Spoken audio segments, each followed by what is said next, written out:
And we are recording. Thank you. Well, good evening, everyone. My name is Bryon. I'm the president of the East Contra Costa Fire Protection District. And I would like to welcome you to this evening's town hall for Bryon and Knightsen. And if we do have anybody that's on here from the other communities, welcome. You are more than welcome to join us this evening. And we're going to touch on some specific questions and answers related to the Knightsen and Bryon area, but we are open for questions all across our affecting our entire district. So thank you for being here this evening, and just like to do some quick invites, but before I get to that, I'll do some I'll touch on some question and answer guidelines here. Let's see, we have a chat feature that's available to you this evening. That's on my iPad is in the upper right corner. There's 3 dots and there's a function that says chat. Other computers have other directions, such as lower part of the screen on a desktop. And there's also a raise hand feature. We do have some folks that are monitoring the event this evening, and you can physically raise your hand if you would like. And before I do those introductions, if you could, please silence your mics. And that'll eliminate some of the background noise and make it a little bit easier on us as we speak this evening. But feel free, if we do call on you, to unmute. And looking forward to the question and answers this evening. So without further ado, I would like to welcome our board members on. I do see that Director Joe Young is on. He's the chair of our finance committee, and I would like to give you a couple of minutes if you would like to say something, Joe. Well, I'll just say hi. I'm glad to see you folks here. The more people that are interested and spend time learning about the issues facing the district, the better. We hope to be able to provide information that'll help you better understand our situation and the impacts on your service. But thank you for being here tonight.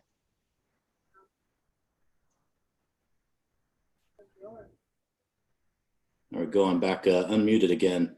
Thank you, Director Young. And I do also see that Vice President Smith is on. Vice President Smith, if you'd like to say a couple of words. Well, I'm glad to be here. This is the 3rd meeting today, as my fellow directors are no doubt aware. And we are moving heaven and earth to get information out to the community. This is just a small part of what we're doing, and we're very appreciative of those who are joining us.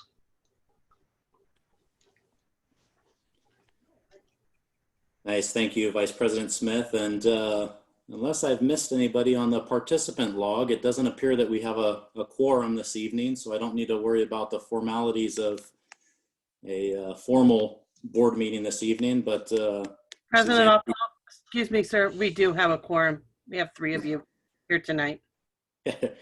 See, that's what happens when you're on meetings all day. You can't count any longer, huh?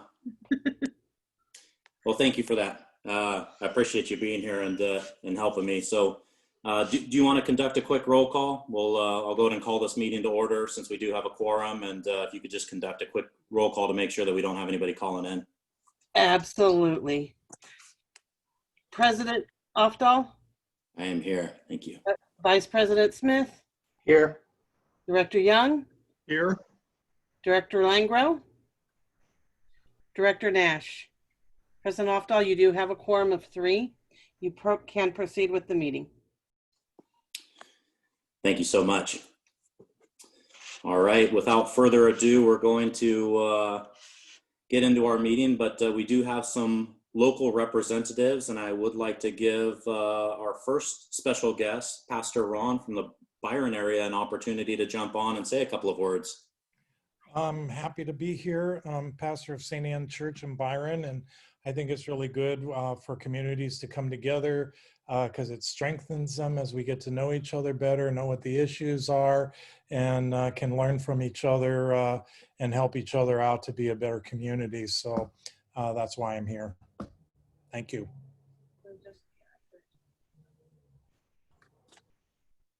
Thank you so much for being here this evening with us, and I appreciate you saying a couple of words. Also, moving into vice chair of the Knightsen TAC, we have Andrew Stuttle. Did I pronounce that correctly? Doodle, that's good. Doodle. No Sorry problem. about that. But thank you for being here. And if you wouldn't mind saying a couple of words.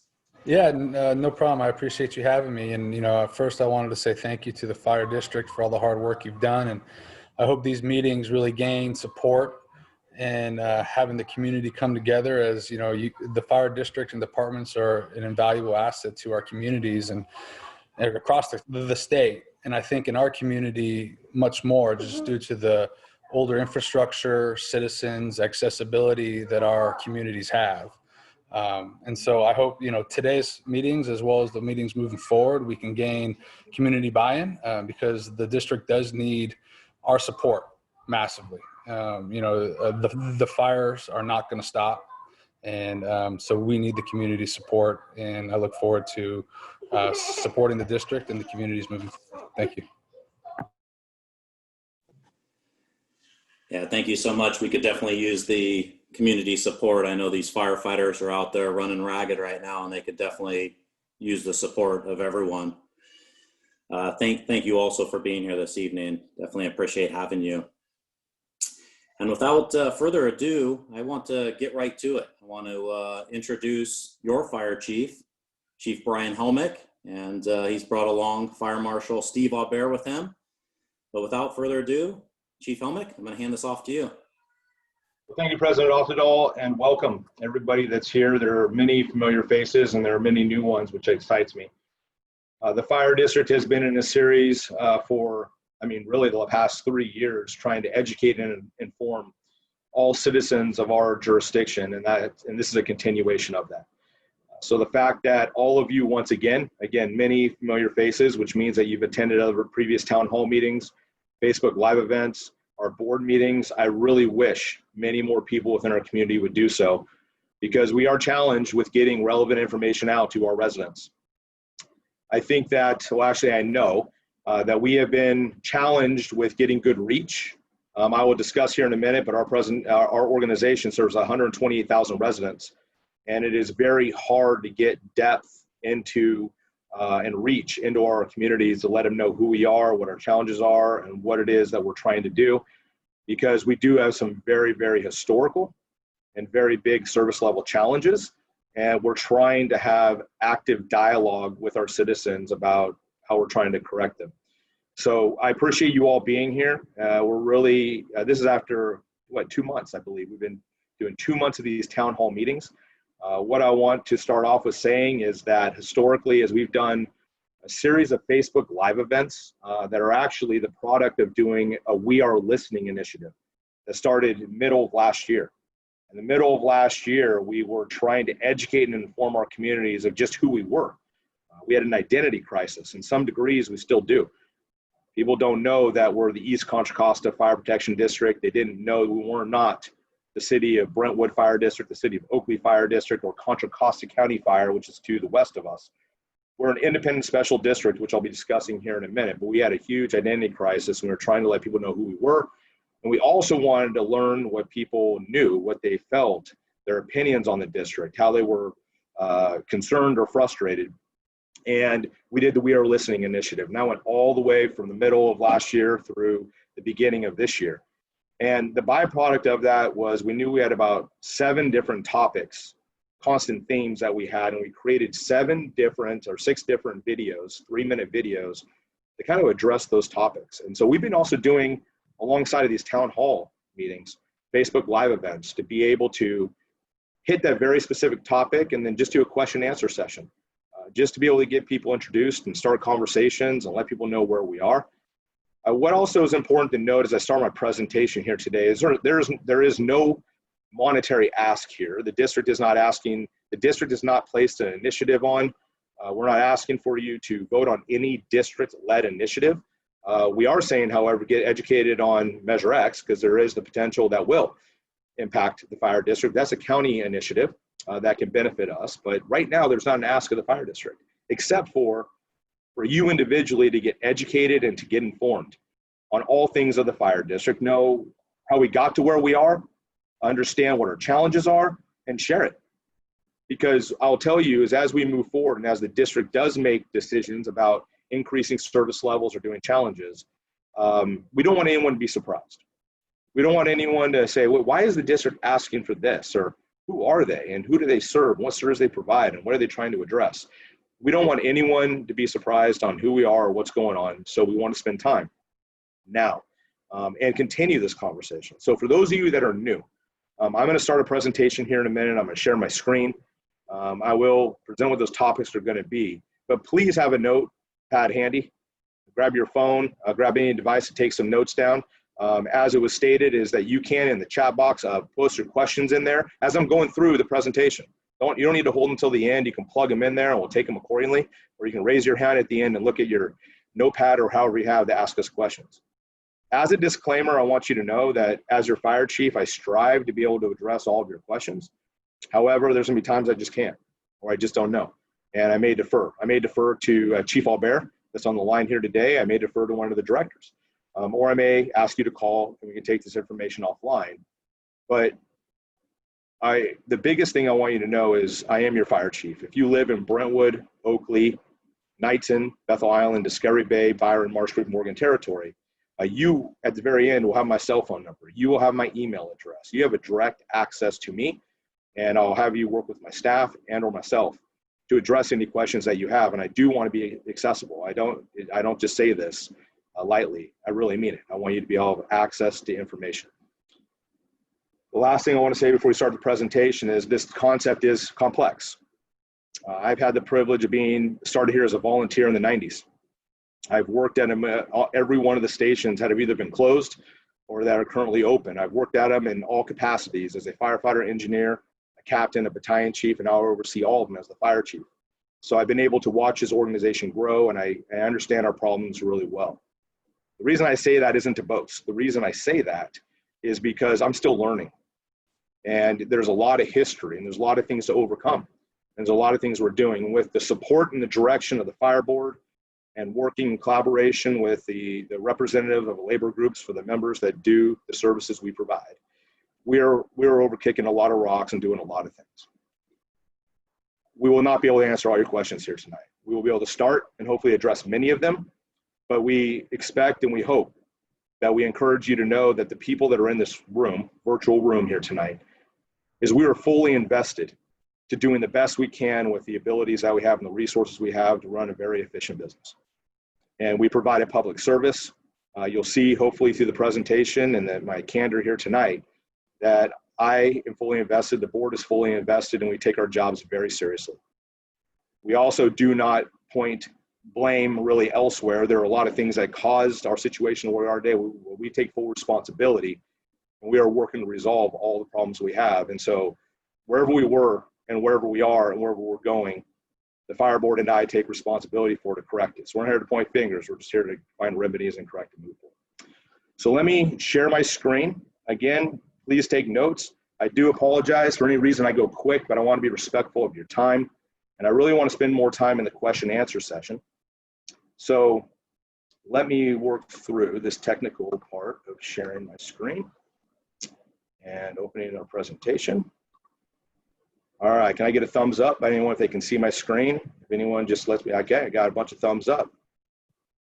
So tonight, this is what we want to go over. The information I want to be going over is who is East Contra Costa Fire? What are our current challenges? What are the paths we're taking to be able to correct them? In July, we had to do some service level reductions. I want to explain them. If you had heard of them and had any questions, I want to address it. And if you hadn't, I want to introduce it to you. That's all the same of all the presentations we've been doing throughout all communities, but we also focus on specific communities. So we listen to the supervisor's office, we listen to community members, and we have constant themes. So whenever we go to Oakley or Brentwood or Bethel Island or Marsh Creek, Morgan Territory, just like here in Byron, Knightsen, we had a lot of questions about what about volunteers? You know, what about doing fundraisers? What's the status of Station 94? And also, what's the status of Station 57, the one that was just shuttered? And could we, when should Station 55 and the Bethel Island area going to be open? So those are questions we gathered, and if there's more, that's why we do a question and answer session at the end. But we're going to focus on those specific to the communities that we're speaking to here tonight. I want to be able to share information for additional resources of the district. I'll share my screen and I'll show you those when I get to that point. Talk to you about some upcoming events and then address any questions that you may have. So who is your fire district? Who's East Contra Costa Fire? East Contra Costa Fire Protection District covers the two cities of Brentwood and Oakley and the unincorporated areas of East Contra Costa that once again include Knightsen, Bethel Island, Discovery Bay, Bryon, Marsh Creek, Morgan Territory. It is a 250 square mile footprint that has 128,000 residents that swells to 155,000 people with the workers that come into our communities. Today, we have 9 firefighters on per day, 3 working out of 3 stations. We have 3 firefighters on at 3 stations for a total of 9 firefighters on per day. We have many studies that show we should have no less than 6 stations with 18 firefighters on per day to be able to hit the response times within the communities that we serve. So we have 3 stations today and an existing 3-station deficit. The 3 stations that we have today have to answer 7,700 calls per year that take 95, almost 9,600 fire engines to mitigate. So let me be clear, because we have 7,700 calls, it takes 9,596 fire engines on average to be able to address those 7,700 calls, because many calls take many greater than 1 piece of equipment to mitigate it. Some of them take 5, 10, 15, or greater. And so you'll see that just because our incidents, it takes a lot more apparatus to run those incidents. So we're doing that at 3 fire stations a day. One thing I want to hit on this point, because we do not spend a lot of time in this presentation talking about response times. But if you were to go to the district's website and go look at our response times, you can go into About the Fire District, which I'll show you at the very end. We have operational reports that are updated on a monthly basis, and it will break down by area and by station, how many calls they run, or they, how many rollouts or how many times they leave the station, what they are in total, how we lean upon automatic aid of other agencies, and so forth. I think one thing I want to highlight most on this number, though, is that the 7,700 calls per year that we're dispatched to, just about 25% of them we do not make it to scene because we're too far away of time and distance. Either we're not available because resources are committed on the calls, or as we're responding because they're coming from Discovery Bay to Brentwood, or from Brentwood to Discovery Bay, or from Discovery Bay to Bryon, wherever it may be. Ambulance arrives at scene, people self-transport, we get canceled. And that's a problem. And that's a resource issue. So, but that lets you know a little bit about who we are. 2 cities, unincorporated areas. Again, I want to reinforce this. Our budgets are not attached to the city of Brentwood. They are not attached to the city of Oakley. They are not attached to Contra Costa County. We have an elected board of 5. Director Young, Director Smith, and President Alfredall, they are 3 of the 5 board members that we have. And then Director Young and Director Smith sit on our finance committee. And we manage our finances independent of any other agency. So we're governed and we're financed independently of all other agencies. This chart will show you our history, and our history is very important. As Director Young had previously stated in the meeting, I actually like that, is that we are, I don't remember exactly how you put it, but I think he said that we are the byproduct, or we're the child of consolidation, or something along those lines. I really like the ring of that. And it's true. I mean, here's the deal, is that if you look, you will see that we've been providing, or when I say we now have the responsibility of providing of what agencies, the services agencies have been provided since the 20s. As you can see, in the 20s through the 40s, there were multiple fire departments, which were all volunteer, that provided services to the footprint of East Contra Costa Fire. At one point, there was a total of 5 different agencies, and as you can see through each of the lines, is that agencies, the Eastern and the Brentwood, became East Diablo in 1984. So services from 1928 and prior to, they merged in 1984 and it became East Diablo, and Bryon Fire came in 1992. Oakley Knightsen, they're part of Con Fire for a minute, but then Oakley Knightsen and Bethel Island and East Diablo all consolidated in East Contra Costa Fire in 2002. Now in 2002, we were governed by the Board of Supervisors. So we were a dependent, independent special district, which means that the Board of Supervisors still kind of govern us. We were dependent on them, but the goal was always for us to be an independent fire district. Unfortunately, it took all the way till 2019 to happen, but prior to that in 2010, The Contra Costa County Board of Supervisors, we converted to an independent special district in 2010, but we had an appointed board. It wasn't an elected board. It was an appointed board appointed by the Brentwood City Council appointed 4 people, Oakley appointed 3, the Contra Costa County Board of Supervisors appointed 2 for a total of 9. And so those people would interview with the councils or the supervisors, and they would appoint them and say, you're going to be representing that area of the community, the city of Brentwood, the city of Oakley, or the unincorporated areas of the county. And they reported back to those land use agencies. And it was done by population base. Brentwood has the biggest amount of population, Brentwood, Oakley the second, and then the unincorporated areas have the smallest, and that's why it was 4-3-2. Why is that even important? Well, although we had an appointed board, we really didn't have an elected board of 5, and we finally did in 2019. So January of 2019, 2019 and 20 is when we became into an elected board. And why is that important? The reason that's important, it's all about governance. And there were many things, and we're going to talk about our existing service level challenges. We're going to talk about what we're doing to address them and how we're addressing growth. But see, historically, and it comes down to really what we're responsible now is correcting missed opportunities. And there were many times, and it has to do with really lack of governance and or addressing really growth effectively. We have found ourselves looking in hindsight at missed opportunities of addressing growth effectively. And we have existing deficits. And if we don't correct those things, we're going to have future deficits too. And that really leads us, it's going to lead us to our challenges are here in a moment. But prior to getting to our challenges, let's talk about who, again, we are in our current staffing levels and where we should be and where we need to be. On the left-hand side of your screen is our current staffing levels. In Oakley, at O'Hara, and Cypress, is Station 53. On Balfour and John Muir Parkway, Station 52 in Brentwood, across from the John Muir Center. And at Point of Timber and Bixler, Station 59 in Discovery Bay. Those are the 3 stations that we currently have. We have constructed a station, which is 55. It's constructed and utilized right now administratively. We don't have the revenues to staff it, but it is constructed. And we're also working in Brentwood to construct Station 51, which we don't have the funds to staff it. But we have, this station is built and this one we're working on right now. So today we have the 3 existing stations that are staffed. That's where our 9 firefighters are. We know we have an existing 3-station deficit. We know we're missing a station in Oakley and 2 stations at Brentwood. And we know with growth, if we look into the future for the next 20 years by looking at the city of Brentwood, the city of Oakley, and the county's general plans, we know the anticipated growth, we're needing an additional 3 stations for a total of 9. We'll need another one in Oakley, another one in Brentwood, and 1 in the unincorporated areas of Contra Costa County for a total of 9.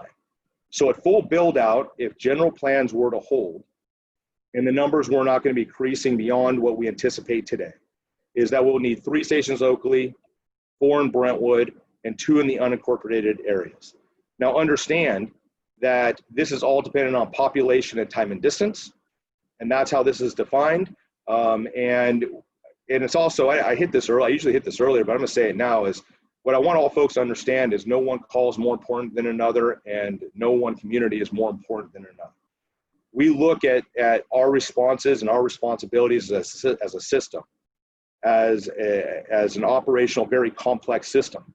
Station locations do not demonstrate level of fire protection. The number of resources in the system do. Fire stations don't respond to your house. The engines inside of them do. And our engines are always moving. So just because you have a fire station down the street doesn't mean there's an engine in it. And that's, and I'll tell you here with Discovery Bay, for example, when I did this in Discovery Bay, the question was, well, I don't understand. Why would we support something if you're adding 1 station in Oakley and 2 stations in Brentwood? What does that do for us? That's a fair question if you look at it at that vantage point. But what folks need to understand is that this Discovery Bay station, Station 59, it spends approximately 33% of its time in Oakley or Brentwood, because when these engines go unavailable, this engine moves up and covers this area, because 85% of our calls come out of Oakley and Brentwood, because 85% of the population is Oakley and Brentwood. And by putting more resources in Oakley and Brentwood leaves this station at home. And that's a very important point. We want to keep the resources in the area which they're assigned, but when we don't have enough resources, our units are on the road all the time. The highest level of fire protection you have at any given moment is where the resources, the available resources are within the system when you call 911. So if they're all clearing a call at Discovery Bay Boulevard and Highway 4, we have all three of our engine companies here, guess who has the best level of fire protection? Discovery Bay. Not Brentwood and Oakley, because all three engines are in Discovery Bay and vice versa. So that is why we need to saturate our system with resources to handle the first, second, and potentially third call to come in, because we run multiple calls at one time. All right. So the point of this slide, again, on the left is where we are. On the slide of the right is where our existing service level deficits identified in green. And then blue identifies our growth challenges. So when I came in 2017 with the guidance of the board, we really tried to take our very complex problem and boil it down to its simplest form. And we were able to break it down into two challenges. One is providing adequate fire protection to our existing population. And we have 9 firefighters today at 3 stations. We know we need 18 firefighters at 6 stations. And we know we're not serving our existing population well. And then our second one's preparing for growth, as I stated, to address the growth for the next 20 years and adding stations 7, 8, and 9, not to further compound our problem. The existing problem that we have when I came in, I was challenged with that. Those of you that may not know, and we're not going to go into it today, but we did have other presentations that spoke to tax rate areas, how tax rates are divided up amongst people. I'm willing to talk with anyone offline about tax rate areas. But we do, as a fire agency, we get a lower amount of the 1% that everyone is charged on all of their property taxes. So everyone's property taxes are divided up to provide the services within their area. All of us live within what's called a tax rate area, and that 1% that we have is divided up and it provides the services that you receive. When I came in, I was told that the allocation amount, or the amount that's given to the fire department, is wrong. And I spent the first year trying to correct what I believed to be wrong. And this is what I learned. I learned that the allocation amount wasn't wrong, but it's low. And the reason that it's low is because when it was set through Proposition 13 back in the late 70s, is Proposition 13 took that 1% of everyone's taxes and it divided up to provide the services at the time of which Prop 13 went into place. And if we went on a road trip, if we met in Pleasant Hill in the 70s when Proposition 13 went into place, and we went on a road trip to Moraga, Orinda, they had a full service, 24-hour day, 7-day a week with paramedics on the fire engines. San Ramon Valley, same thing. Livermore, Pleasanton, different but close. Contra Costa County Fire, the same. But then let's go out to Oakley, Knightsen, Bethel Island, Bryon, Discovery Bay, Marsh Creek, Morgan Territory. 100% reserve, volunteer.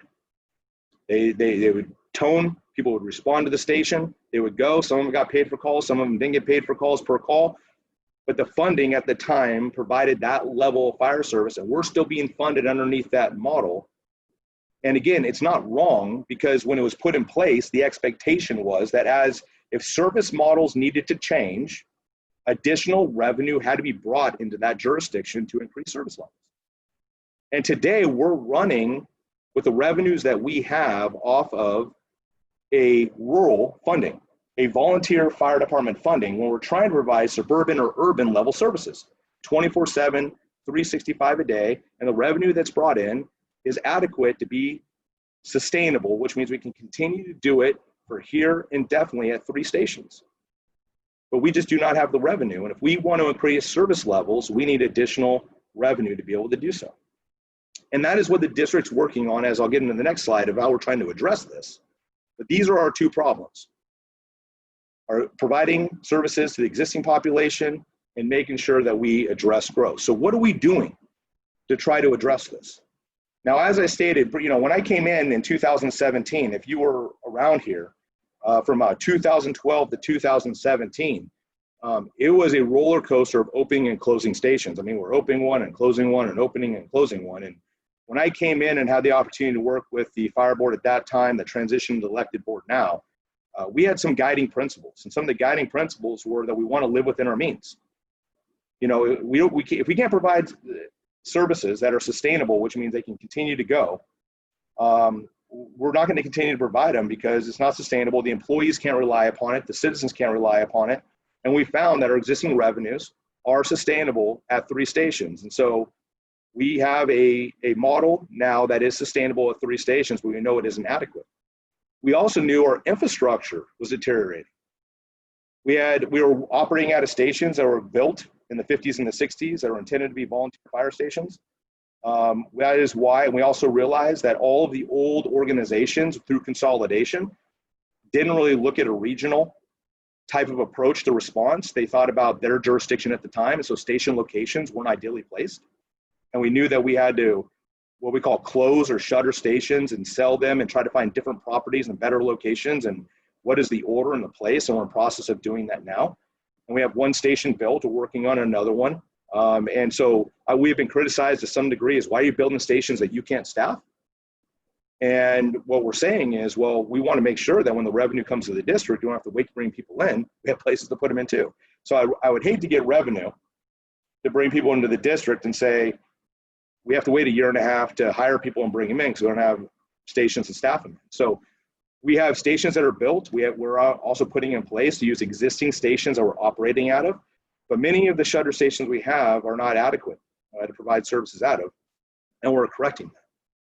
We're also working on plans to increase services. We have what is called a strategic plan, an implementation action plan, and a revenue options guide, which I'll share for you probably through the question and answer session, and other resources when we get to that point.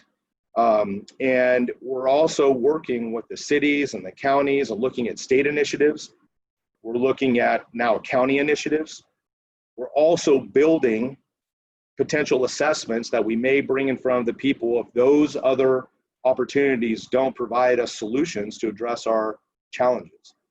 So right now we are looking at state initiatives, county initiatives. We're also seeking the feasibility of consolidation with other agencies to see if there's any cost savings or service level enhancements with existing revenues. And we're also building a 1, 2, 3 station assessment model that if all of those produce something, we still have a gap. What do we need to do to be made whole? And so it's really important for everyone to be monitoring these situations, to know what we've explored, what we haven't explored, and what we're trying, and voice into the situation and watch the results. Because the board between November and January, all the things that we're exploring and doing, they're going to have to continue to analyze and see if we've corrected our service level deficits, the existing, or if we still have any gaps, and if there are any gaps, how are they going to correct?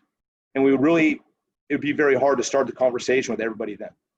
And that's why we're trying to have this conversation now, and that's the relevance to it, and that's the call to action, is getting to the know. So that's our existing challenge. Now our growth challenge, this is the good side of the story, is the existing challenges and deficits, the kind of like the problem statement, and we're working on a solution, but the growth challenges is great. And the reason I state that is that we also realized in 2017 when we broke up our 2 challenges into providing adequate fire protection now and how we take care of the growth, is our governance, a lack of good governance, a lack of due diligence. The reason we have existing service level deficits is because we did not address growth responsibly. The fire district, or those that are providing services at the time from the 70s to date, let growth come in without putting the appropriate mitigations on every single unit that came in, to put a fee, a one-time fee called an impact fee, that is restricted money that can only be used to build stations and buy equipment to address the impacts of growth. That's an impact fee. And every single building, commercial, industrial, residential, they should have paid an impact fee to build the 3 stations we currently don't have, to build stations. And each one of those properties should have had an assessment placed on it at the time before it was constructed that the developer would have had to pay until they sold it. And then it would have gone and transferred to the residential owner to pay indefinitely to incrementally increase services. That was every year. It's not a one-time fee. That assessment's an annual assessment that pays for the ongoing operations to mitigate the impacts of their development. That never happened. And so we know that our funding was based for us to be an urban, volunteer system. And now we have the demands of being a suburban, urban 24/7 operation, or being funded by the volunteer funding. And we have not put the appropriate mitigations to address the impacts of all new development. So anyone that has come post Prop 13, any house that has been built without an assessment to go towards fire to increase services has created the gap that we have. So the growth, what I'm excited to say is that the fire district is in the implementation phase, and it's taken us a while. We do have some CFDs, community facility districts, in Oakley, that one of which was established just prior to me coming in. We have another one that the Diablo Water District does, we participate in, and we've established one in the last 3 years in the Emerson Ranch, Gilbert properties in Oakley. But we are next month, the next board meeting in October, we are establishing an East Contra Costa Community Facilities District in Brentwood, with a developer in Brentwood, that all future development will be annexed into, and every single permit that is pulled for every single home, every single occupancy will pay an annual assessment to pay for the ongoing operations incrementally to increase services. And when they pull a permit on every single structure, they'll pay a one-time fee to go towards impact fees to build future fire stations and buy apparatus. We are implementing this through the city of Brentwood, the city of Oakley, and Contra Costa County. We're in the implementation phase now. We anticipate for it to be completed by the end of October. So we have the mechanism and means in place to address growth for the next 20 years to bring on an additional 3 fire stations, and to also fully sustain and staff them, and future development will pay for the impacts that they've created for us to increase our service levels. The problem is we have an existing service level deficit, and the challenge is, how do we correct it? We have attempted 3 previous measures. Citizens have said, don't put it on our backs, try to find alternative means. We're trying to do our due diligence and explore everything. It's going to take all of us to some degree. And I think the fire district since 2017 to date has done a good job dividing the burden of running the organization. Let me explain why. In 2017, we only got that percentage of the property taxes. We had one means of funding coming into the fire district. Since then, we have also brought in and established a fire prevention bureau that we never had, that is substantially cost neutral, and we have a cost recovery program that fully funds it. Okay, so we have services we're providing that we're using cost recovery. We are also leaning upon auto insurance, residential insurance, and medical insurance to cost recover services legally that we can.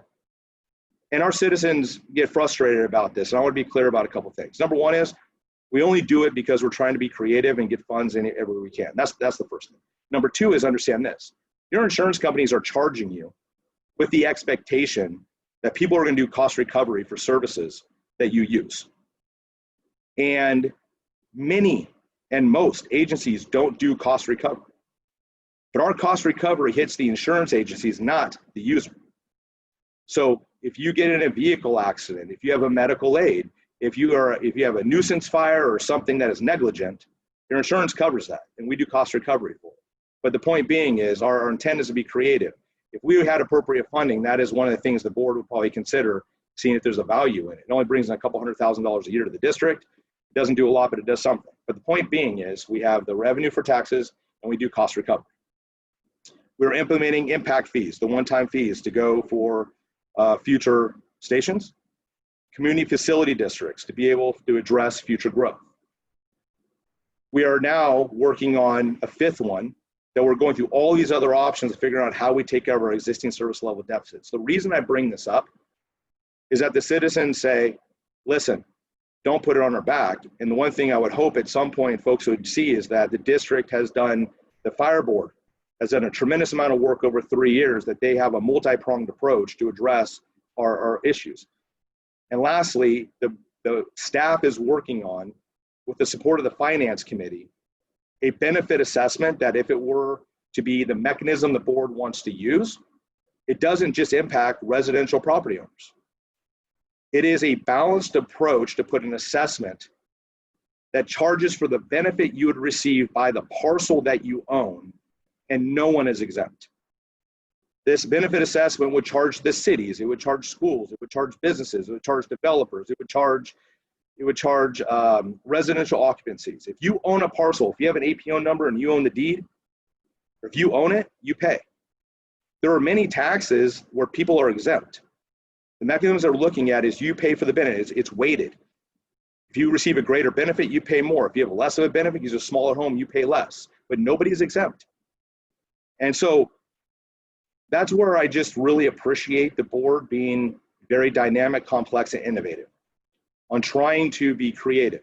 They're also not rushing to make a decision because they're watching the propositions of the state, the county, and we're continuing to work with the cities. We're trying the feasibility consolidation.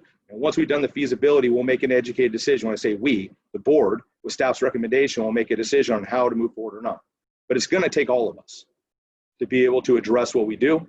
Right now, there's no ask, but that's what we want to make sure everyone is watching. In regards to service level reductions, the district in July had to make a very hard decision, and I would say that my office in support with the labor, we worked very close with Contra Costa County firefighters at Local 1230. The firefighters and the district, we have been challenged to provide adequate service levels, and the members have been carrying that burden on their back to answer the call and not having the appropriate amount of resources to be able to answer the call. The decision that I had to make in July of this year in collaboration with them was due to the safety impacts on them. The two changes that we made of January of this year is that number one, we suspended indefinitely all engine company public education events and station tours. Our engine companies used to do a lot of school visits. They used to do station tours. They would go to birthday parties, you name it. They would educate about the fire district, stop, drop, and roll. And that is critically valuable to not only encourage, to educate, to motivate. I was influenced by firefighters that came to my schools. And to be able to teach about 911, exit drills in the home, all things fire prevention, check your smoke detectors, the whole bit. But what we found was, due to our call volume, having the lack of resources, our members were falling behind on the basic things. It wasn't from lack of effort, it was due to workload. Just answering the calls, being operation ready, being ready for the next call, doing what is most critically component is answering the call. They were being overrun, they weren't getting their sleep, they were falling behind on the trainings, they weren't maintaining the stations. Again, it isn't from capability, it's just due to workload.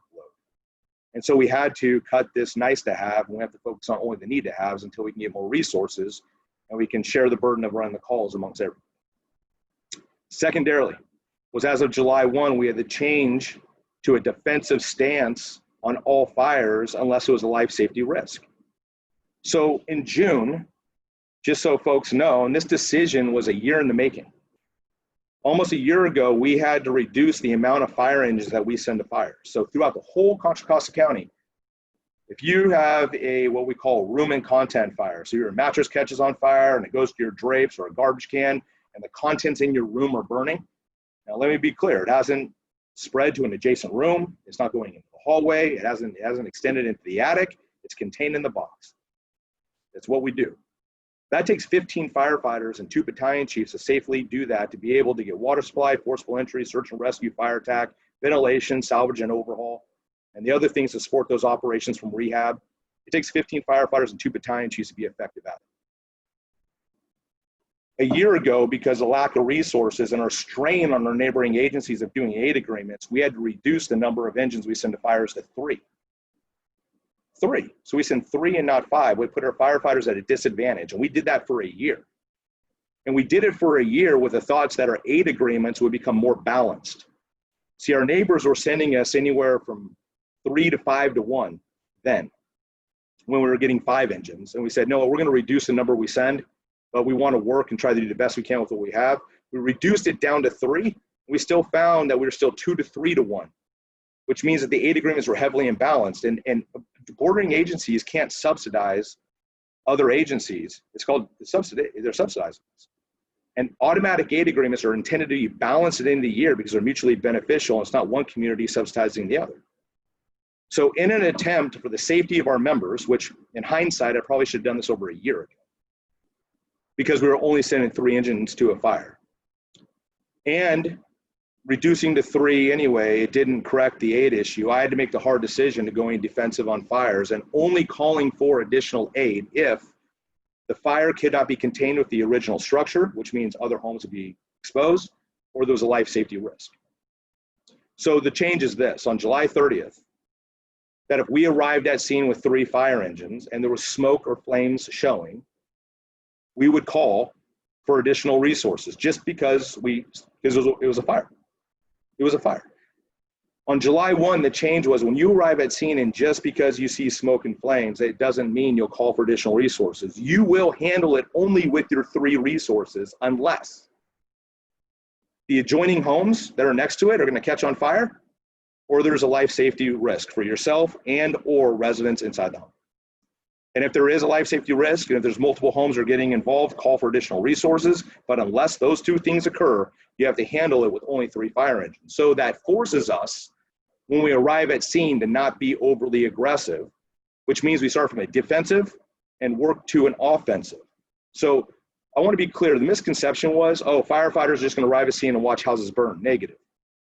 We are not conditioned, we are not trained, nor will we just let that happen, but we are only fighting a fire that requires at least 15 firefighters with 9. And we're working from the outside in, and time is our enemy, and fire is going to compound. So every case will demonstrate itself with 3 firefighters is slow outside the inside, and they'll do the best they can with the resources they have. But not having the resources they have is because the longer it takes to get water on the fire, the bigger the problem is going to be, more property damage is going to occur. But life safety is the #1 priority that we have, and then property, and then environment. And so this is a service level and a resource level challenge. Is we do not have the resources to maintain the outside agreements, and I need to make sure they're there, because when life safety or multiple homes are threatened, I want to call an automatic gauge. It means I call it and they automatically come. I need to make sure it's there. And if it's a purely mutual aid, it means we have to ask, and they could say, well, maybe, maybe not. And I don't want that. I need automatic aid. So these are the reductions that we made. It's a resource issue, and we get enough resources in our jurisdiction to be able to share equally with people on the outside and be able to handle a majority of our own calls. We will consider doing the station events again and change our operational stance. But until then, we got to continue to live within our means. So specifically to the Bryon Knightsen topics, I love this idea about volunteers. I want folks to know that I came again from those ranks. I started as a volunteer in the 90s, and I was one of the first employees hired by East Contra Costa Fire in 2002, and I progressed through the ranks and privileged to serve as the fire chief. I also had the opportunity to serve as the battalion chief that oversaw and the captain that worked with the volunteers back in 2006. And I will tell you that the district, we worked very hard trying to keep the volunteer program that we had. When I get to resources, I'll show you, but I did a press release in September of 2017 that said the district's position on volunteer firefighters. I really ask that anyone that's interested on why the district isn't investing in volunteers to go back and read what I wrote. And what I'll tell you is that not only do we not have the amount of people for it to be adequate, is the biggest challenge that we have is the volunteer mindset that we had, that I experienced when I saw in the late 80s and 90s and early 2000s, and even the 2000s it started to change. The volunteerism and the reason people get into volunteer firefighting is different than it was. People that want to be a volunteer firefighter really want to be a career firefighter. They're going to invest the time, money, and energy to get the training. They want to be a volunteer firefighter just as long to get a career position. And we realized that we were competing with the community college district because they are bringing people in, they're training them, they're equipping them, and they're training them and getting them jobs. And so the volunteer system, we were not able to get anyone ever to be able to drive equipment. We were barely able to hang on to anybody. And volunteer programs aren't free. You got to equip them. There's workers' comp. You got to provide the oversight. You got to provide the training. And it was costing the district hundreds upon hundreds and hundreds of thousands of dollars per year to maintain a program to essentially be the training ground for people to go to their organizations. And what is that? That's the fire academy the community college district does every 8 weeks. And so we have an alternative program that if we can have a dedicated training officers, which we don't. I mean, our training officer is also a battalion chief that oversees a shift in his stations, but he sees the training for the organization.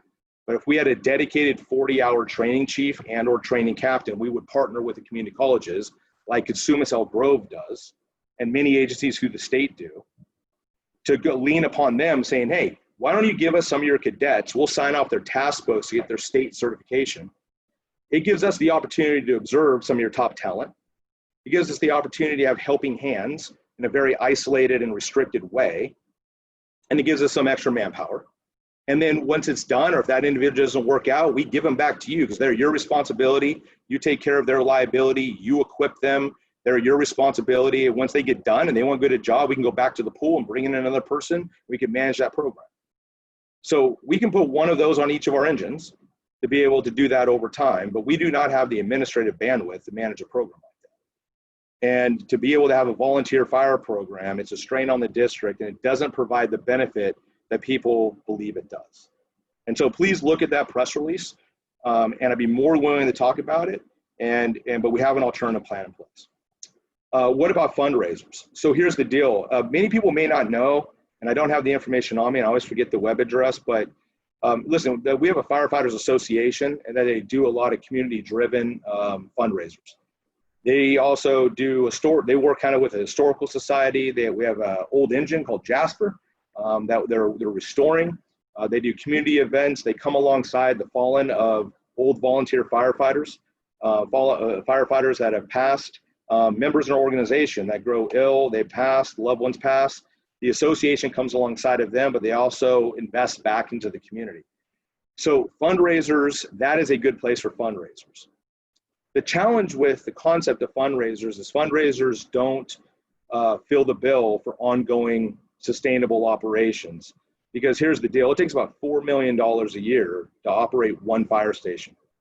And so I think we can understand that doing cookie sales or doing things like that for about $4 million a year is a heavy lift. I think the Girl Scouts probably have a tough time doing that one. But the reality is that we need sustainable, guaranteed money at the right amount to provide long-term, reliable services. The concept of fundraisers can help with community projects.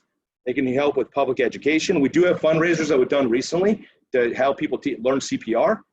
There are projects and programs that fundraising can do, but we know that fundraising is not a viable stream, just like grants. Grants are not a viable stream to sustain long-term services. They can help get there, they can provide a bridge, but you need sustainable revenue for service levels. So for those that would love to set up a fundraiser or do something along those lines, we can put you in touch with our association, but they can't be used to run the fire department. Station 57, for those of you that don't know, that was the Bryon station. That's actually, I was at 58 in Discovery Bay. That's the other station on Discovery Bay Boulevard. But I worked at 57 when I started in Bryon.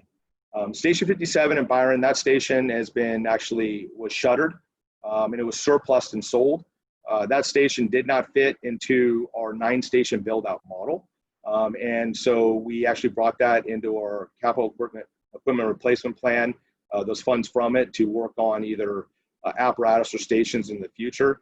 But that station was sold. Now, Station 94 in Knightsen, we still own that property. That station will not be staffed. It's a replacement station at Station 55 at Bethel Island Road and Cypress, which again is constructed, that we're utilizing for our administrative staff. It can be, if we'd have to put a couple $100,000 into it to get it ready to be able to staff with our personnel, but it's right there. If we knew that we had the funding for people in, we can invest the money, which we have, and bring people online at Station 55. But Station 55 is replacing not only the Bethel Island Station 95, the old one, which has also been sold, because that's the new station. Station 94 is going to be replaced by Station 55.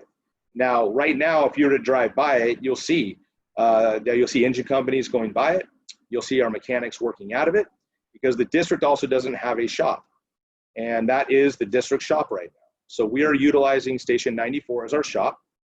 We're also working on a feasibility study with the Iron House Sanitary District, as the district also doesn't have dedicated training grounds. And we're working on securing, potentially, if the board approves, if their board approves, securing 20 acres for dedicated training grounds, fleet maintenance, and a logistics facility for the district. And we're about 1.5 years into that feasibility study, and we're bringing that actually back to our board next month. So if you're curious about that, please come and watch the board meeting, which is live streamed.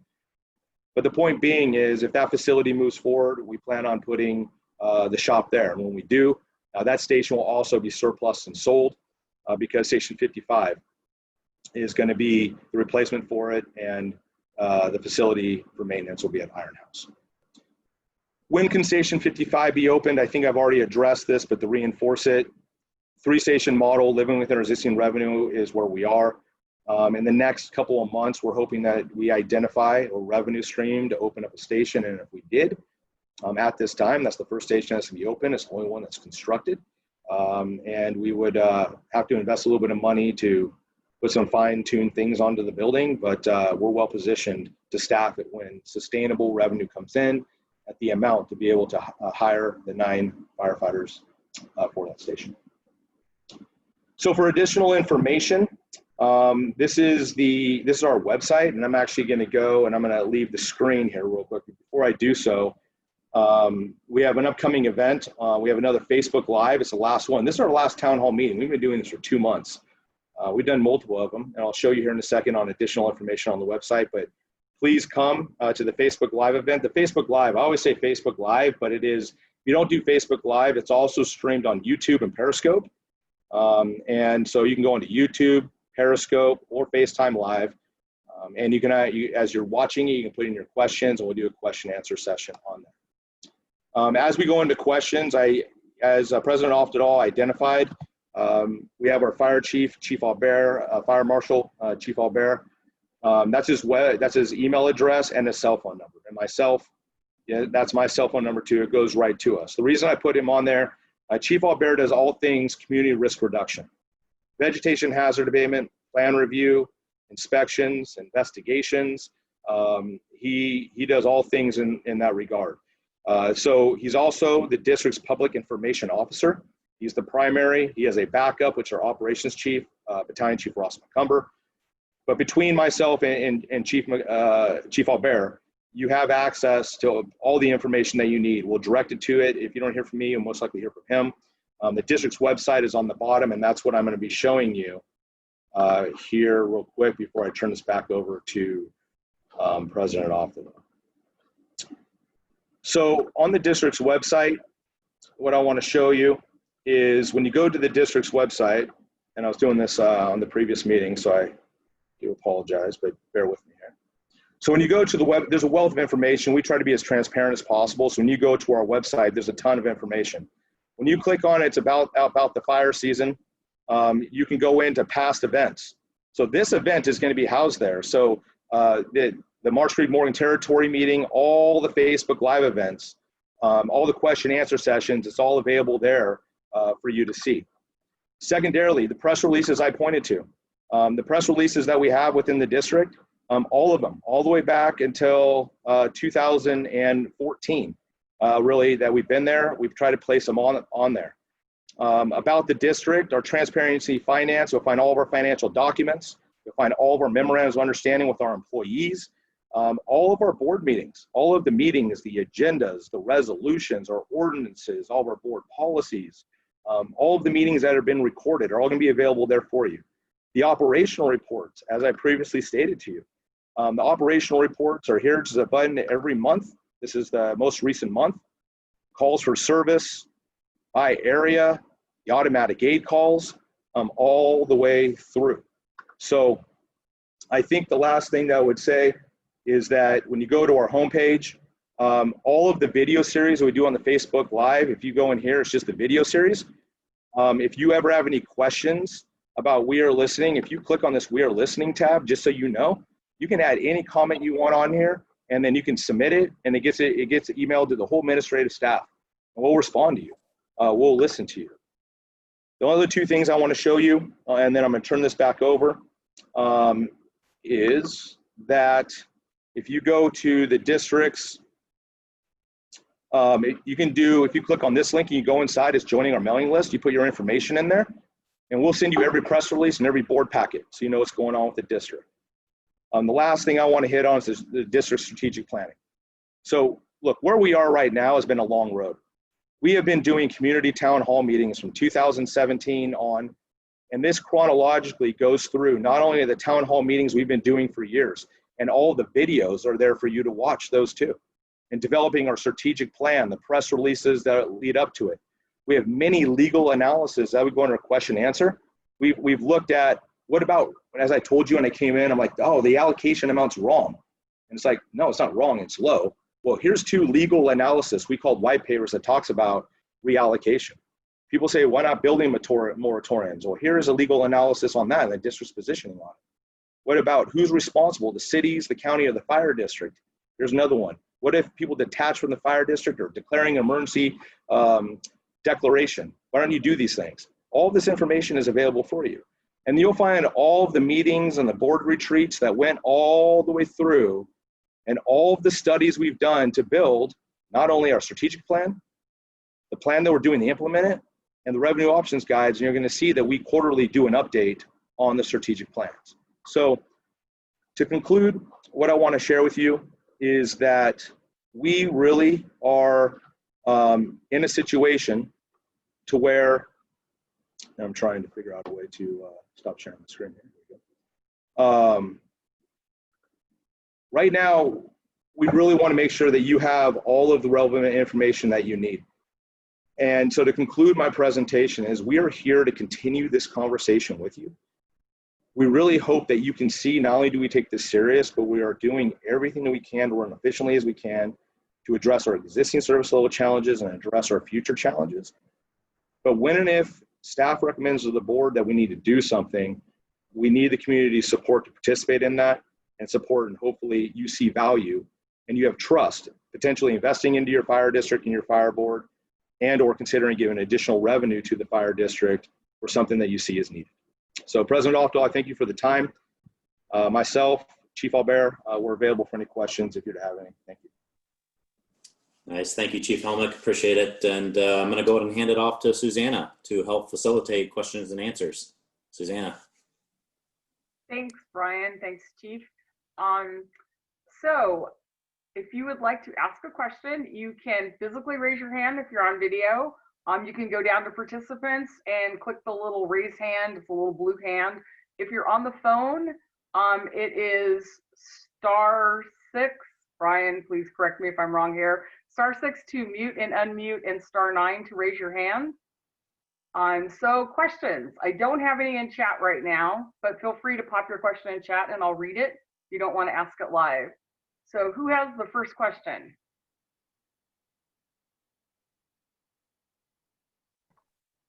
And again, it could be anything related, not any, if it's not anything we discussed, or anything you're just curious about, please, any question is fair and it's welcome.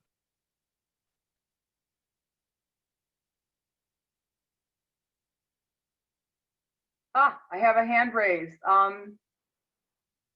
Ben Kellogg, go ahead and unmute yourself. There you go.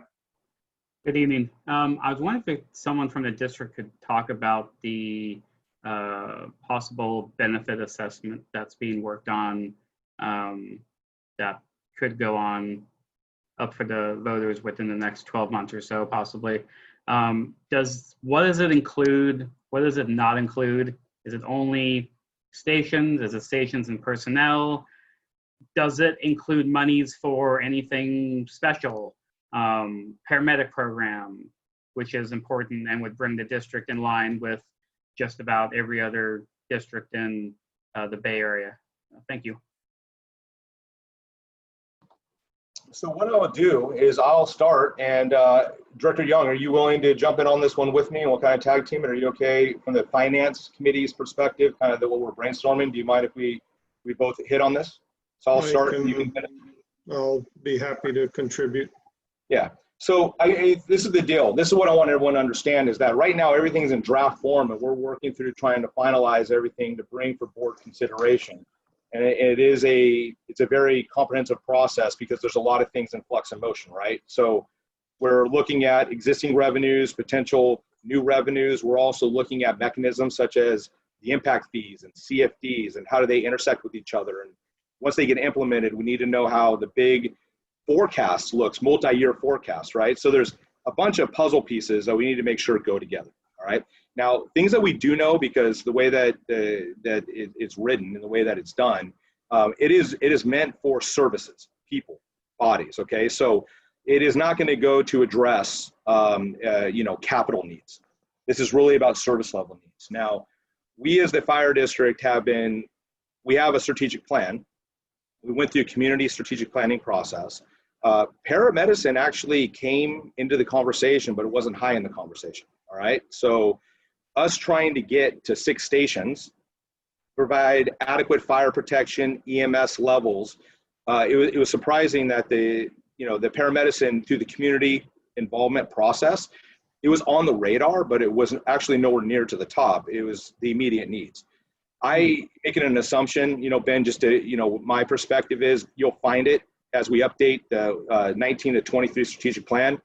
If we increase service levels, you'll probably find that at the top, right? I mean, but it was such a big gap of getting from 3 to 6, so it just didn't make it there. So right now, what staff is looking at doing is it includes bringing on the personnel to bring on either 1, 2, or 3 stations. Now, we're also looking at a benefit assessment that would not be 2 or 3 immediately. It could be 2 over 3 years or 3 over 5 years, right? So you get 1 year 1, and then 2 years later you get another one, and 2 years later you get another one for 3. And we can use one-time monies or grants or other things to be catalysts in between years, but it helps phase in. So what the board decides is what the board will decide, because we also don't know what the need will be. So all the feasibility we're doing, we don't know if we're going to resolve. We have 3 stations of need. We don't know if something's going to produce a 1 station, 2 station, or maybe we resolve all 3 stations. Highly unlikely, right? But I mean, it'd be great if we get a 3-station solution and come back and say, hey, we did it. We don't need to do anything, and we wouldn't do anything.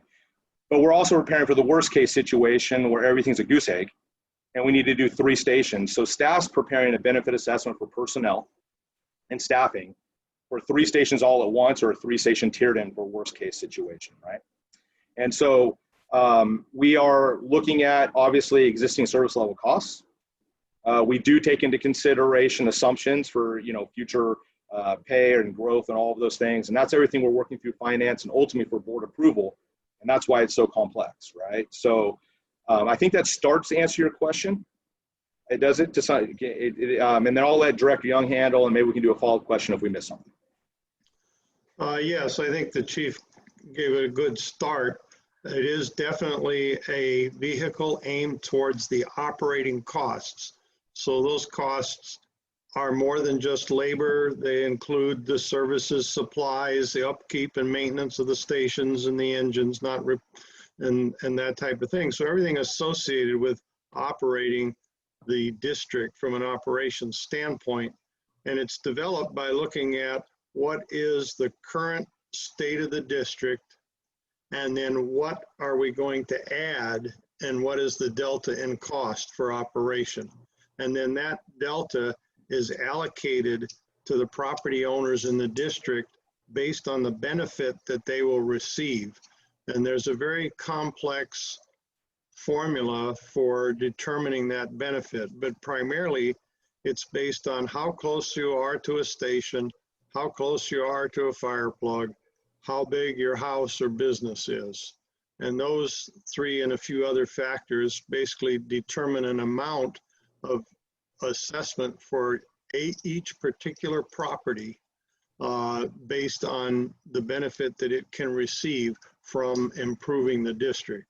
And then the way that gets passed is everybody that is going to get assessed is allowed to vote on it, and their vote is weighted by their assessment.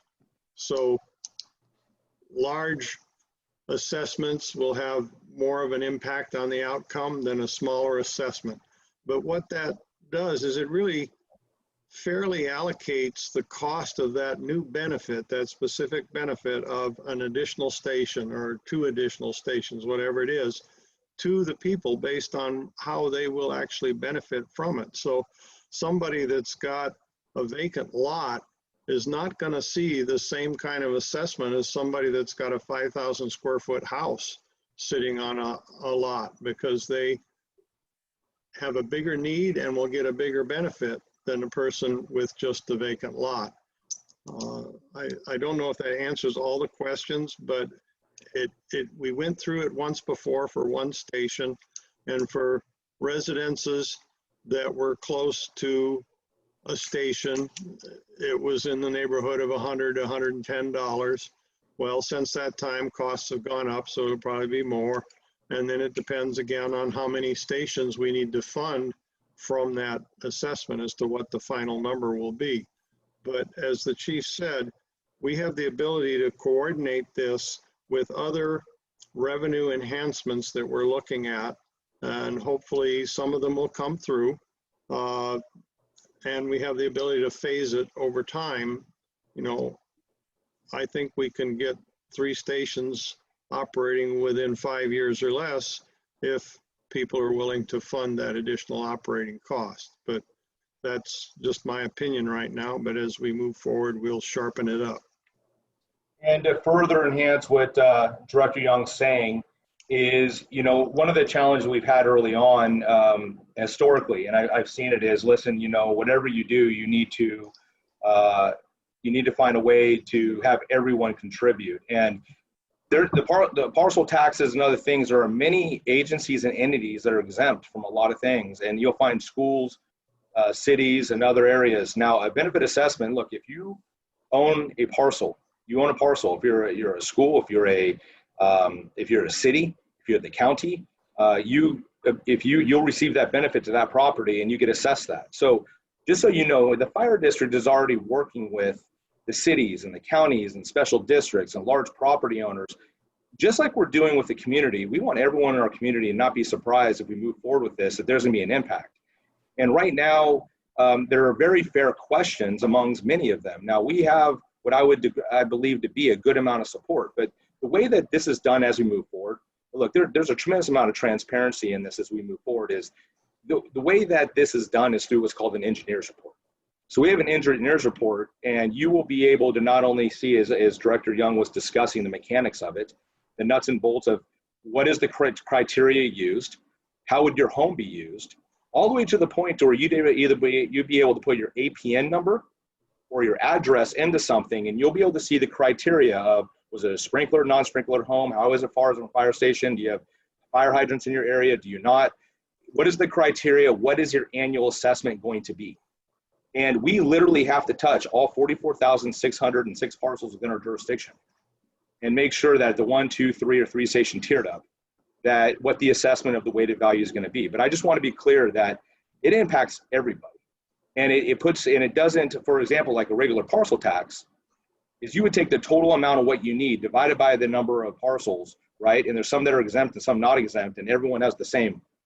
And this says, again, if you have a piece of dirt versus a 4,000 square foot home, or you're a large developer, everyone's going to be paying accordingly, you know, for the benefit that you receive. So, you know, I think it's a fair and reasonable approach, you know, from the staff perspective, because I think it does that. It kind of disperses if you receive a greater benefit, you pay a greater assessment. Also, it isn't that you just have one vote. Essentially, every dollar is a vote. So again, if your neighbor has a third of the home you do, right, they may have a $100 assessment, you have a $300 assessment, but you also have 300 votes where they have a vote. So we are going to continue, if the board, obviously, now here's the thing is, right now we're not advocating for anything, we're trying to educate. And as we move forward, if the board does that, what you'll find me doing is I'm going to want to make sure people understand the mechanism. You're not going to hear me saying vote yes or no on this. My job is to make sure that you're informed. So this is the tool that the board decided to use. I want you to understand the nuts and bolts. Here's the information. Let me give you technical information so you can make an educated decision. That's where we're going to be. So they haven't decided to do that yet, but when they do, that's what my area is going to focus on. So that's just the introduction. Ben, more to come if we move down that path. Hope, does that kind of start to help? It's a start. If I could have a follow-up question. So let's say we have this 3-station model that goes out 5 years. When do stations 7, 8, and 9 start needing to be kicked in? At what years? And since the personnel to run the stations would only be in the benefit assessment and, you know, extra things, how would the district then attempt to fund extra things? Like paramedicine is obviously going to come to the top once the 3 stations are built and are serviced really fast.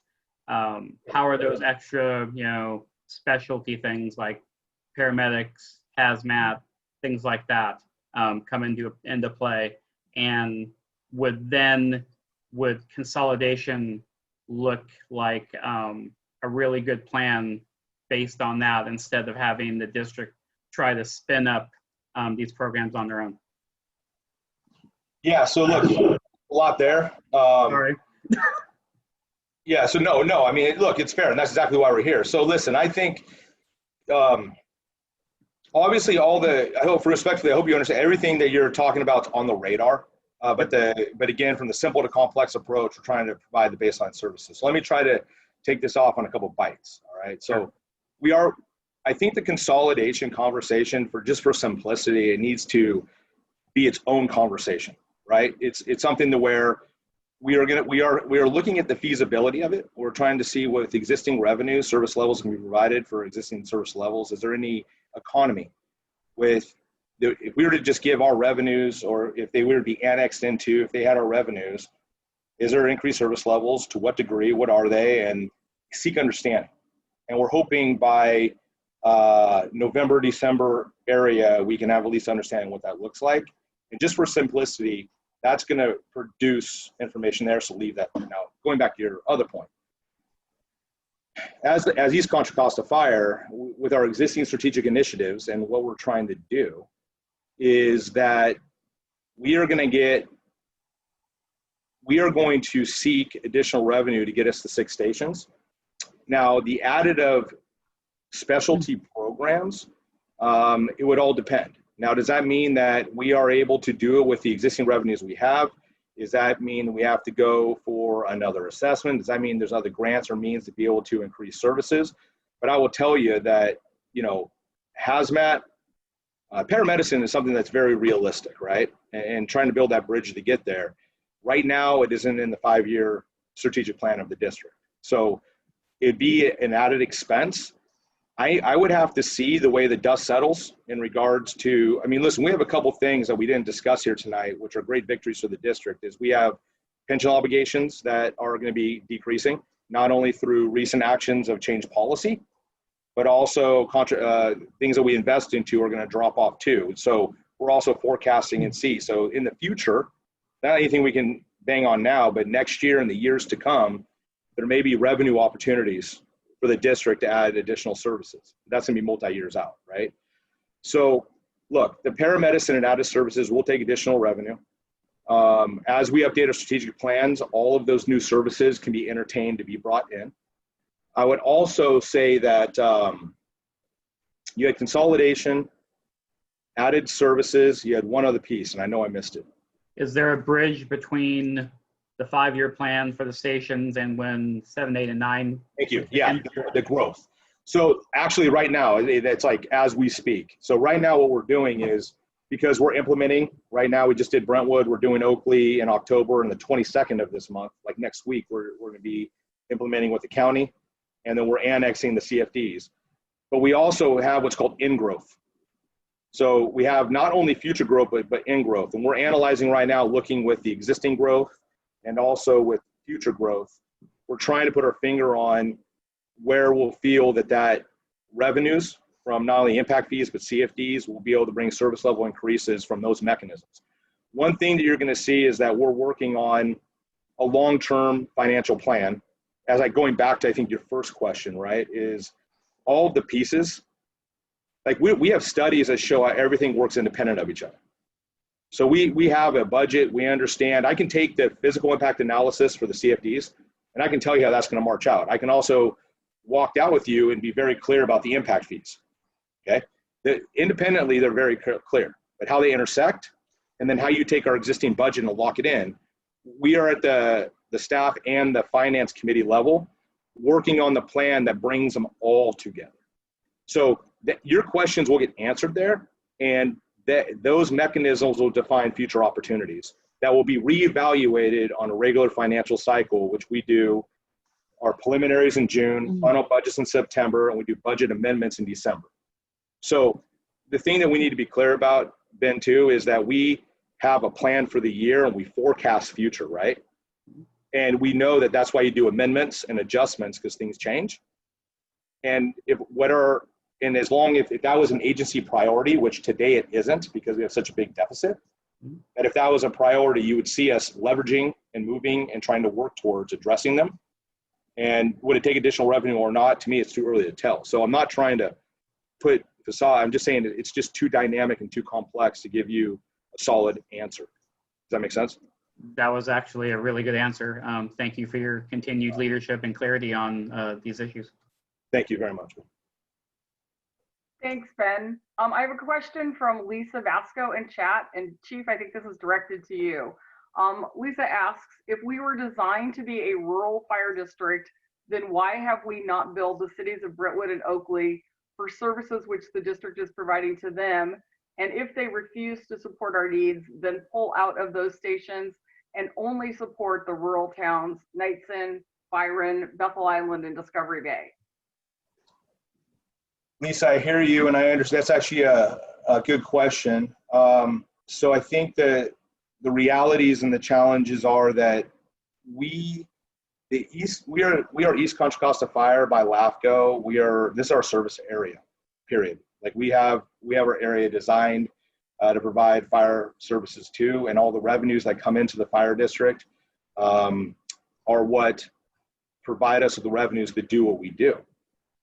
Understand the city of Brentwood and the city of Oakley, they probably bring in about 80 to 90% of the district's revenue to the district. 56% is definitely in Brentwood.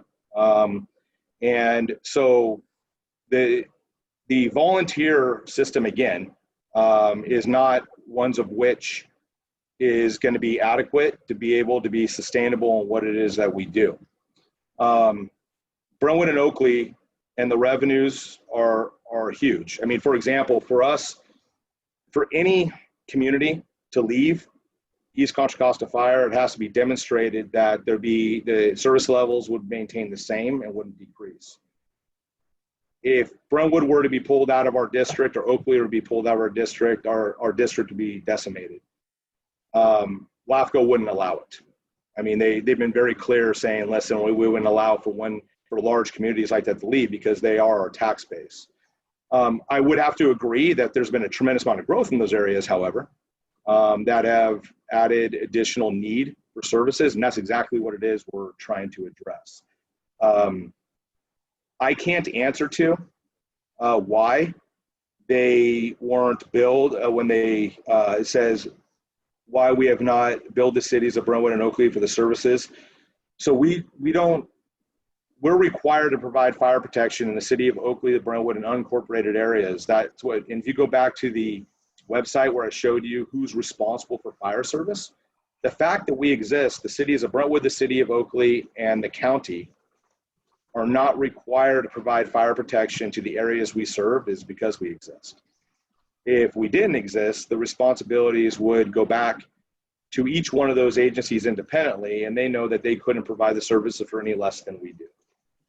So we are working with them to stop the reason why we have here, and we're working with them to bring additional revenue into the district. And if something were to pass, a good majority of the service level increases would come from their area, as much as other areas too. But we do not have the ability, nor could it happen for Brentwood or Oakley to leave East Contra Costa Fire, because we wouldn't be able to provide even the protection that we do today. So I want to ask Lisa if I want her to do a follow-up question if I didn't answer her question, because it's important to me that I do. I'm going to read it one more time and give her an opportunity to ask a follow-up.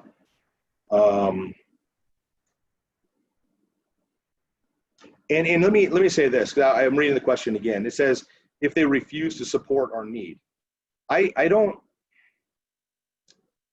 see it as the cities are refusing to support our need. I think that the cities themselves are saying that, again, we're legally not responsible to provide fire protection because that's why the fire district exists. I think there's the question of, again, well, morally, should they? And so really, if you go back to that about responsibility to provide fire protection, The cities of Oakley and Brentwood, they're not required to, because we receive all the tax revenue for those services. We exist for those services, and we're the responsible ones for it. The cities say, wait, we receive no revenue to provide those services. The fire district does. The fire district's underfunded. The cities have said that the fire district needs its own mechanism that is not a city mechanism. The city shouldn't create a tax and then transfer the money to the fire district. The district should have its own funding stream to be sustainable on its own. Now, the discussions that are being had now is that if the cities decide to give revenues to the fire district, what does that do to the city services? So again, if you just in there and looking at the words, again, we can't bill the cities. When you go back to our statute, the 1986 Fire Law Protection Statute, that's the law of which we're established and we're governed under. And it says that we're funded, and we are, through property taxes and assessments.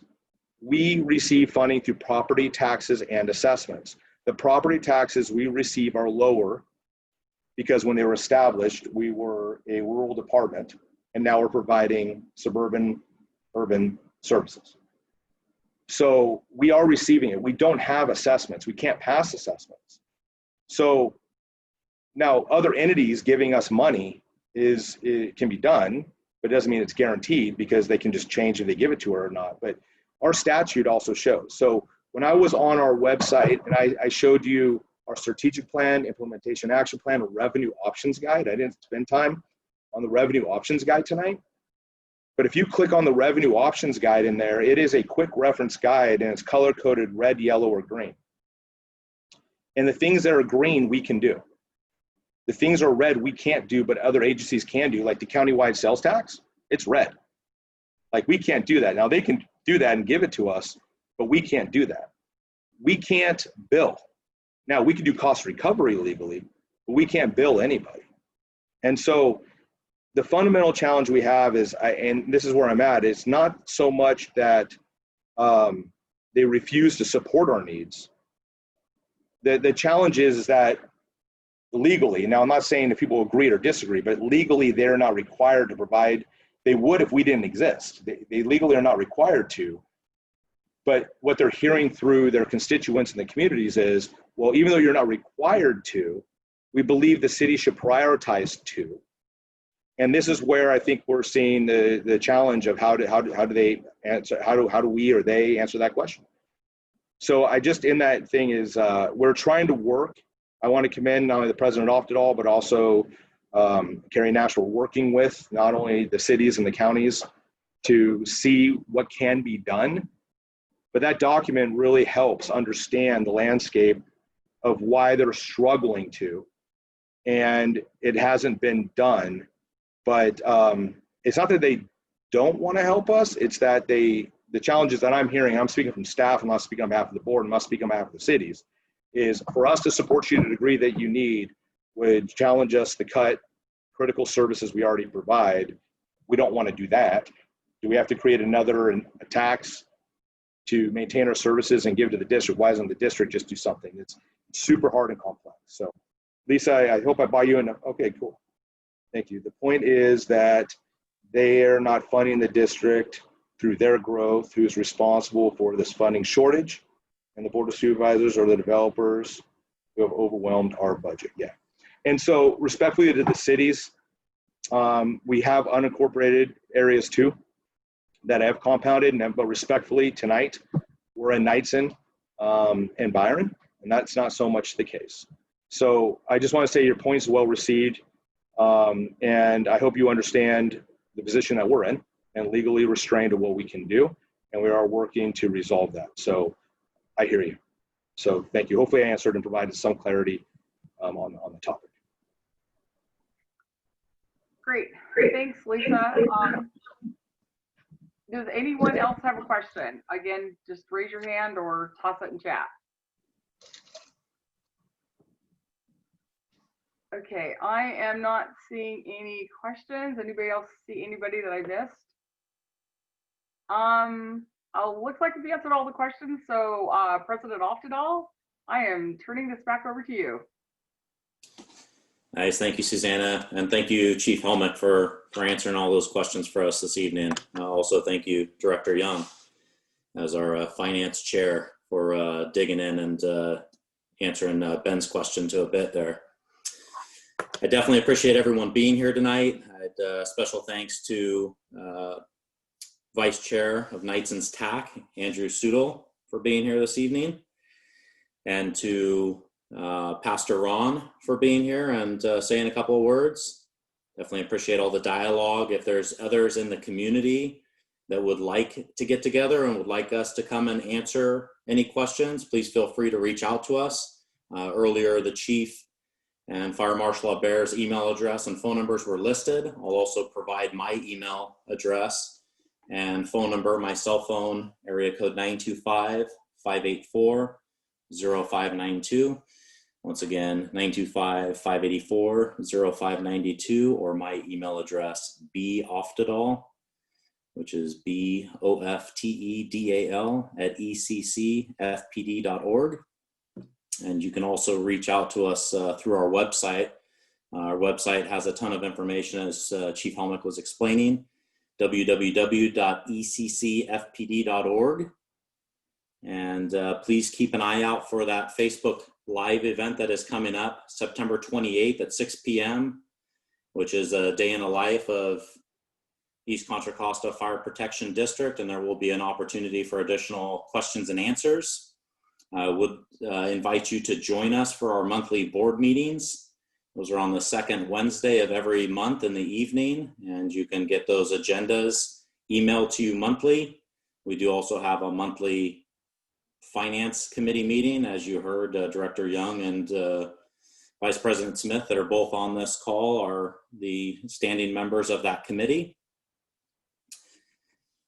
And please share this town hall with your friends and families and neighbors. We do also have a YouTube page that have the other conversation pieces that have some similarities, but also have differences, the challenges that are slightly different to the Marsh Creek, Morgan Territory area, to Brentwood, Oakley, Discovery Bay, Bethel Island. Everybody's needs are slightly different. That's what can create a lot of the challenges that we have, is the diversity of our communities that we serve.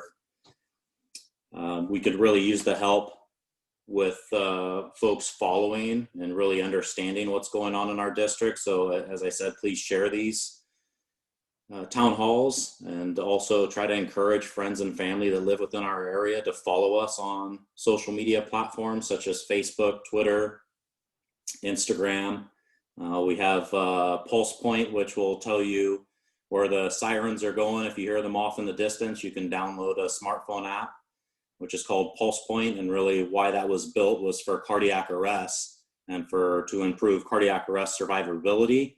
So if you are trained in CPR, please download that app and indicate that on there. And if you're within a 5-mile radius or so of a cardiac arrest incident within a commercial or industrial space, you'll get a alert on your phone, and you have the option to respond and help out. We definitely need the community's assistance, as you've seen, our response times are significantly delayed, and we do need the community to provide that immediate response until we can get there. But appreciate everybody's involvement this evening. I'd ask for you to keep educating yourself and stay involved, stay engaged, and thank you so much. Have a good evening.